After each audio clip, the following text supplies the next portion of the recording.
Ander, gogoratzen duzu ikasbidera 2 urtekin iritsin ginen, Bai, aitaren edo amaren eskutik iristen ginen ikasgelaraino.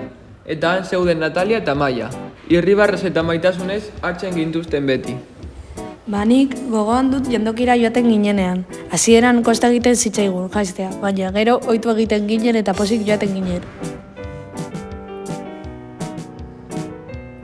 Gogoratzen dut irakasten ziguten autonomoak izaten.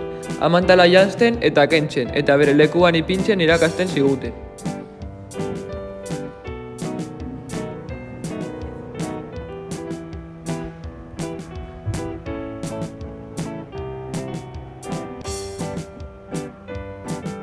Jolasaren bidez ikasten genuen, eta txoketan lan egiten genuen. Oso ondo pasatzen genuen ikasten genuen bitartean. Irakasleak oso jatolak ziren, beti hitzak eta keinu politak zituzten gurekin. Gogoan dut goizeko gelan ere asko jolasten ginenera. Eta Nagorek eta Marisolek oso ondo zaitzen gituztela Maisuek eta Andereñoek bezala. Honena da, psikogelara joaten ginenean izaten zen. Primeran pasatzen genuen. Konturatu gabe lehen hezkuntzara iritsi ginen. Maitane, zer gogoratzen duzu lehen hezkuntzaz?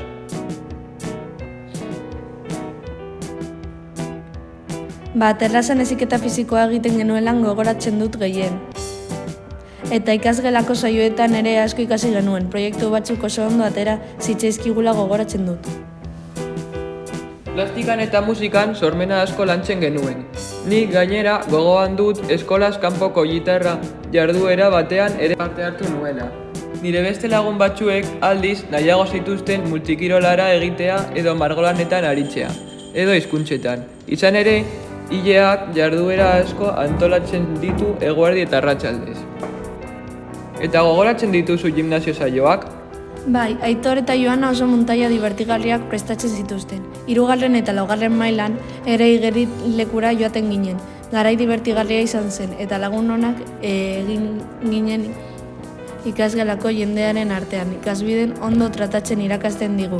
Ikaskideek zaitzen elkarrekin ondo bizitzen eta nagusitu ginen DBH-era pasatu ginen. Hemen bai gehiago ikasi behar dugu, baina egia da gauza divertigarriak ere badaudela. Adibidez, laborategirak eramaten gaituzten eta esperimentazioaren bidez ikasten dugunean. Eta irteerak txangoak lehen aipatu. Ez ditugun lehen hezkuntzako barnategiak Edit eta Doneiakue bidea 2. hezkuntzan. Ikaskuntza edo zerbitzuko jarduerak ere egin ditugu. Adibidez, miserikordiara joan gara adinekoi laguntzera. Eta denok denengandik ikasi dugu. Baita aleti animatzeko ehungailuak egiten ere. Saio asko gelan ematen ditugu, speaking assistant, barne ingelesez hobeto hitz egiteko. Informatika gelara ere joaten gara ikasbideen teknologia berriei garrantzi ematen zaielako. Izan ere ikasleek lehen hezkuntzako 5. mailatik dute gailu elektroniko bat.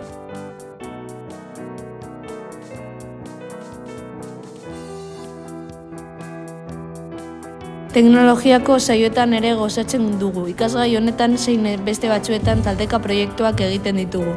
Guztiok denongandik ikasten.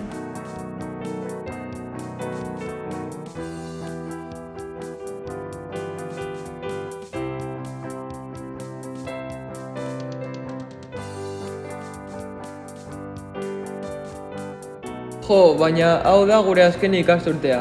Eta lagun eta irakasleei agur esatea tokatzen da.